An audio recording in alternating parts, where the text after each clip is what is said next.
สบายดีทุกคนเนาะตอนนี้ข่อยอยู่ที่บึงด้านหลวงเด้อนะคนบึงจันทน์เมืองไซสถานะคนบึงจันทน์เป็นบ้านพลทันเนาะตัวนี้เป็นเขตพิเศษของบึงด้านหลวงอ่าเพิ่นกำลังถมดินเนาะเพิ่นกำลังจะสั่งตึกใหม่เลยสั่งตึกใหม่ออมแอมนี่หมดเลยอ่าซึ่งตอนนี้ก็แม่นเวลาของค่อยค่ำลงแรงเนาะก็มีหลายคนที่เขามาลิ้นมาออกกำลังกายแล้วแบบนี้ฟ้าสิมืดฝนตกเนาะฝนตกธรรมดารถนี่บ่ได้มาทางนี้เนาะเพราะว่าทางพุ่นมันถ้านาก็ละทางตัดสื่อไปเลยทางพุ่นเลยทางตัดสื่อต้นนั้นเป็นทางมันเฟเนาะเพิ่นกำลังซ่อมแปลงใหม่มันขี้ตมเนาะเพิ่นก็เลยมาทางนี้มาทางบึงนี้ เขาสิพาทุกคนไปเลาะลิ้นอยู่แคมป์บึงนะทุกคนซึ่งตอนนี้ก็เป็นเวลาของ6 โมงแรงนี่มีหลายคนอยู่นะมีคนเห็นทุกคนหลายคนยืนโจโดอยู่นะแต่กล้องตัวนี้มันโทรศัพท์เนาะมันบ่เห็นดีปานใดซึ่งเขตตัวนี้เป็นเขตพัฒนาของบึงด้านหลวงเนาะเขตพิเศษบึงด้านหลวงสิเป็นเพิ่นสิกันหลายปีมาเพิ่นสิสร้างตึกแต่ตอนนี้ยังบ่มีหยังเลยเขาจะพาทุกคนไปเบิ่งเนาะเพิ่นจัดงานคอนเสิร์ตบูธเบียร์ลาวเฟสติวัล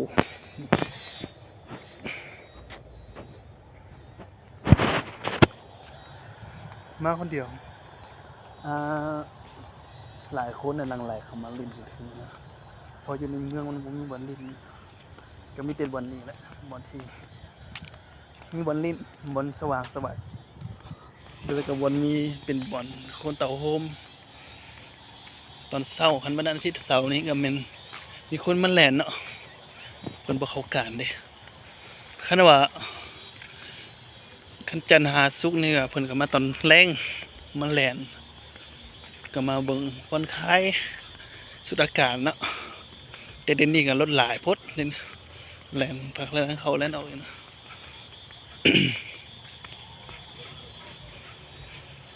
เขาสิพาไปเบิ่ง นี่เป็นต้นกระทานเด้อทุกคนต้นกระทานอยู่แถวนี้เพิ่นก็ปลูกเป็นแบบว่าหญ้าเนาะปลูกหญ้าปลูกนี่ปลูกนั่นน่ะปลูกต้นกระทานแล้วก็โอ้ฟ้าฝนตกทุกคนเขาสิไปถามป้าเอาเนาะว่าป้าสวัสดีครับตอนนี้ก็เป็นเวลาค่อยค่ำลงแรงต้นกระทานกับท้องฟ้าใกล้จะสิ้นแสงก็เป็นใกล้จะสิ้นแสงแล้วกับหนุ่มดินนี่ฮอตที่คนจะมาลิ้นน้ำกันเด้อตอนนี้เพิ่นกำลังจัดงานในคอนเสิร์ตนะนี่คนหลายเลยในมื้อนี้หลายบ่อยากไปเลยคนหลายแต่ความจริงตอนนี้เพิ่นเฮ็ดทางให้คนมันแล่นลิ้นนะมันแล่นลิ้นนะตะกี้ไปเป็นทงเป็นหน้าเป็นหนองเพิ่นเอาดินมาถมก็ไว้ให้หลายปีมันแน่นแล้วก็หลายปีต่อไปสั่งตึกสูงเนี่ยจะส่วนลูกส่วนหลานนะจะเห็นแต่สมัยเฮาคือสิเป็นตอนนี้ก็ยินเพลงเนาะเพิ่นกำลังเฮ็ดดนตรีอยู่พุทธดนตรีเพิ่นกำลังจัดงานคอนเสิร์ตเฟสติวัลยินเป็นบ่มื้อนี้ก็วันที่เท่าไหร่วะวันที่3เริ่มนี้เวลา 18:42 เนาะ